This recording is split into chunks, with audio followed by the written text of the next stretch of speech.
Dear friends, next article of this chapter is female reproductive system.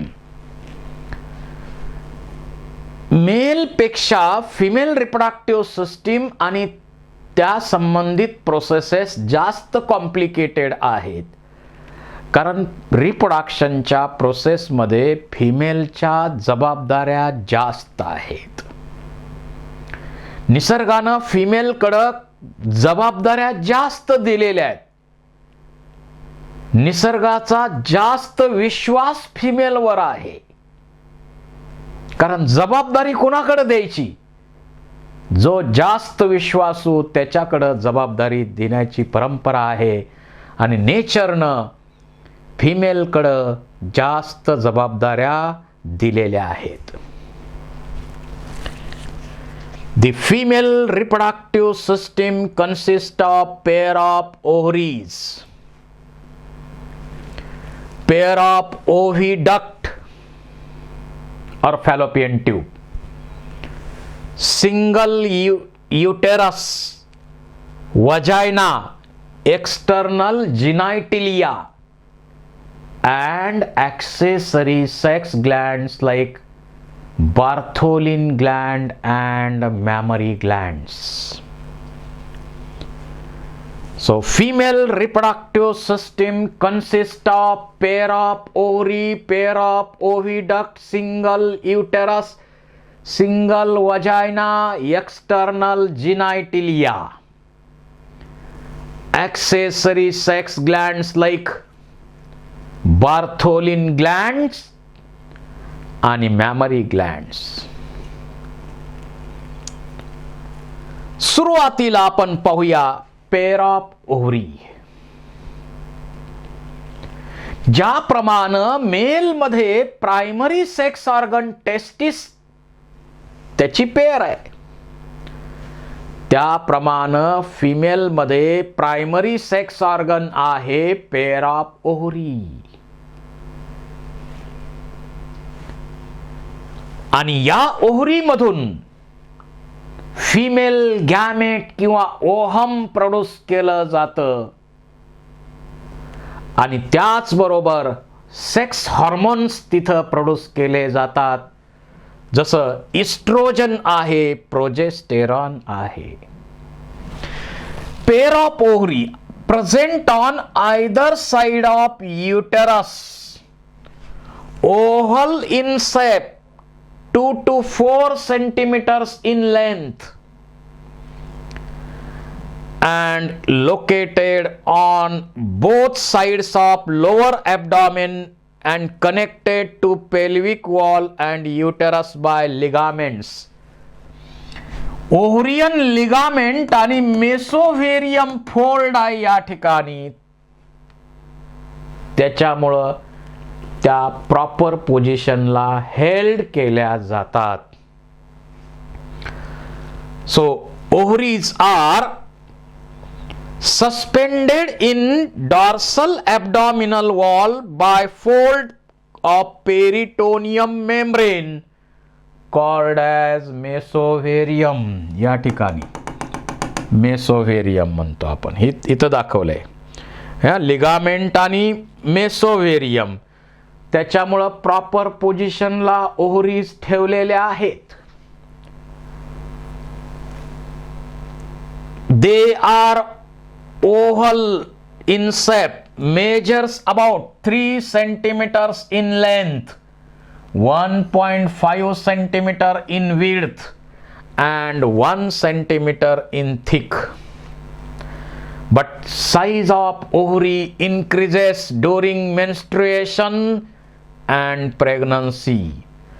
After menopause they becomes 1/4 size, लहान होतात menopause नंतर.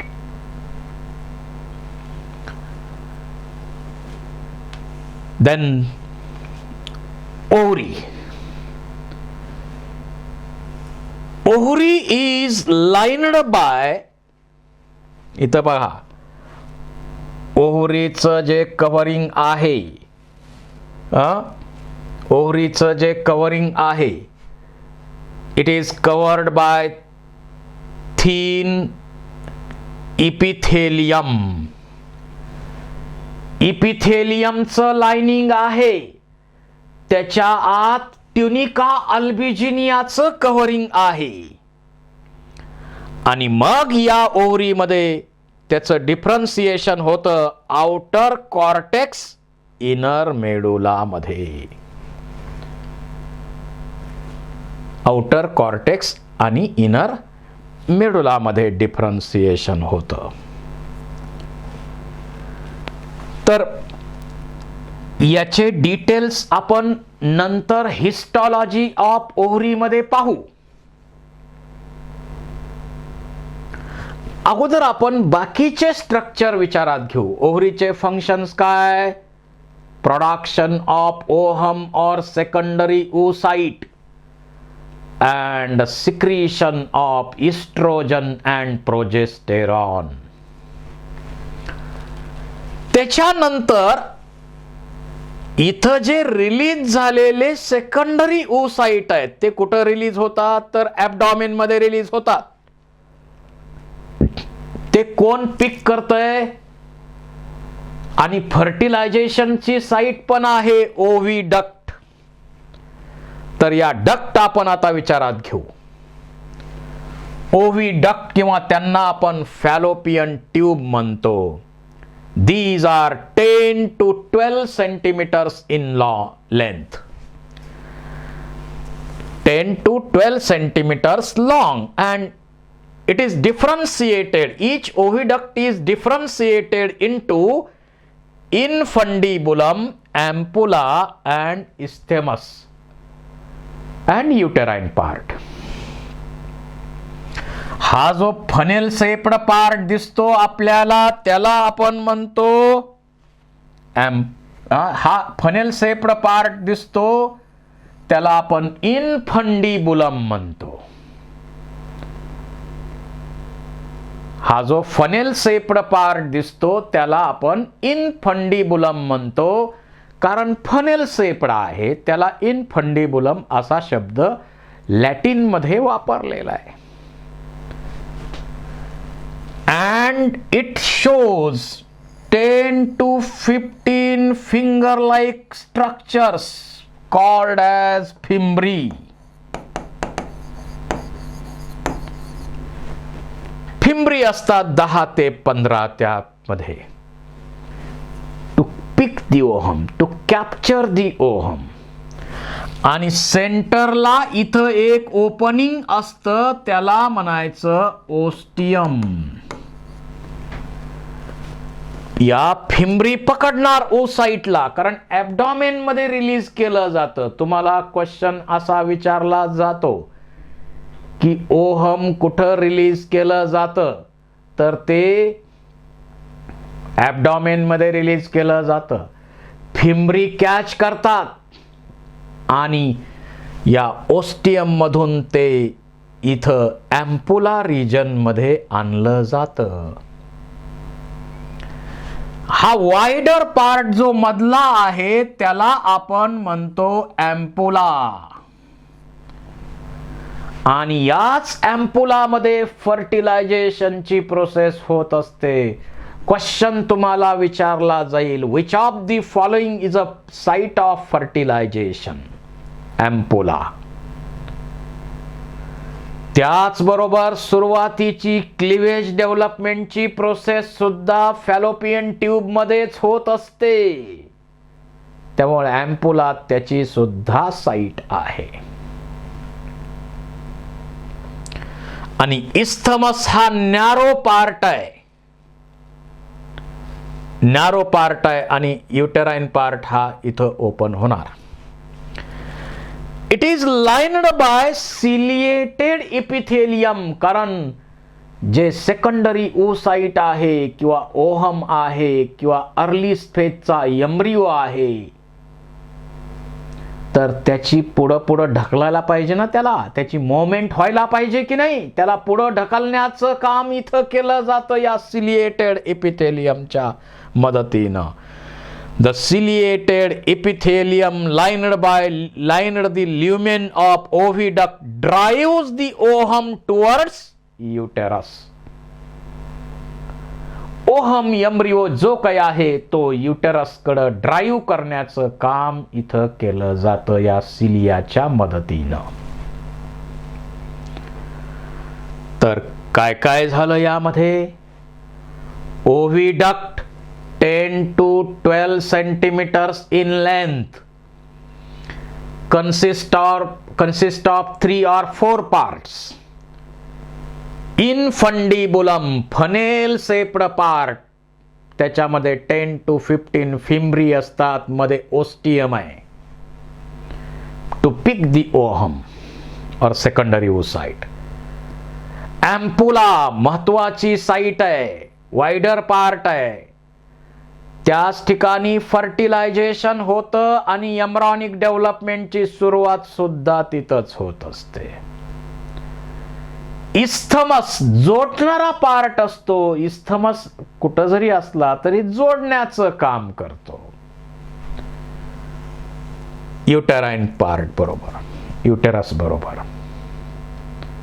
आणि internal lining कशाचं आहे? Ciliated इपिथेलियमचा आहे. का आहे? टू ड्राईव्ह दी ओहम और मोरुला इनटू युटेरस. हे झालं फंक्शन ओव्हिडक्टचं. आता फिमेल मध्ये जे फॅमिली प्लॅनिंगचं ऑपरेशन केलं जातं त्यामध्ये आपण काय करतो तर हे ओव्हिडक्ट आहेत ते कट करतो दोन्ही साइडचे. ओव्हिडक्ट कट करायचे आणि टाय करायचे म्हणजे बांधायचे. आणि त्यामुळं फर्टिलायझेशनची प्रोसेस होणारच नाही. कारण मेल कडनं स्पर्म येणार परंतु त्यांना सेकंडरी ओसाइट भेटतच नाही. So that creates the barrier for fertilization of male and female gamete. आणि अशा प्रकारचं जे ऑपरेशन आहे त्या ऑपरेशनला आपण म्हणतो, इथं ट्यूब कट करतोय आणि बांधतोय आणि म्हणून त्या ऑपरेशनला आपण म्हणतो ट्यूबेक्टोमी. म्हणून त्या ऑपरेशनला आपण म्हणतो ट्यूबेक्टोमी. त्याच्यानंतर नेक्स्ट पार्ट आहे ओंब किंवा त्यालाच आपण म्हणतो युटेरस. हा महत्वाचा पार्ट युटेरस. युटेरस जवळपास 8 सेंटीमीटर लॉंग आहे, 5 सेंटीमीटर ब्रॉड आहे आणि 2 सेंटीमीटर थिक आहे. 8 सेंटीमीटर लांबी आहे, 5 सेंटीमीटर ब्रॉड आहे, रुंदी आहे आणि 2 सेंटीमीटर एवढा थिकनेस आहे. पियर शेप्ड स्ट्रक्चर आहे. It is supported by ligaments attached to the pelvic wall. This uterus is divided into 3 parts. हा डोम शेप्ड वरचा पार्ट दिसतो त्याला आपण म्हणतो फंडस. मधला जो पार्ट आहे त्याला म्हणायचं बॉडी ऑफ युटेरस आणि लोअर पार्ट जो आहे त्याला आपण म्हणतो सर्विक्स. त्याला आपण काय म्हणतो? Cervix. So it is divided into 3 parts like dome shaped fundus, middle body and lower part terminal part cervix. आता इथं जर पाहिलं या युटेरस मध्ये 3 महत्वाचे वॉल आपल्याला दिसतात. हा बाहेरचा वॉल आहे त्याला म्हणायचं पेरिमेट्रियम. मधला मसल्स नी बनलेला मायोमेट्रियम आणि याच मायोमेट्रियमचा रोल कधी आहे? लेबर पेन्स, चाइल्ड बर्थच्या वेळी ज्या कळा येतात त्याच्यासाठी रिस्पॉन्सिबल असलेला हा मायोमेट्रियम आहे. कॉन्ट्रॅक्शन इथं होत असतं. आणि इनर जो हायली व्हॅस्क्युलार ग्लँड्युलार पार्ट आहे, कारण एम्ब्रिओ याच पार्टच्या संपर्कात राहणार आहे, त्याला एंडोमेट्रियम आपण म्हणतो. इनर हायली व्हॅस्क्युलार आणि ग्लँड्युलार हा पार्ट.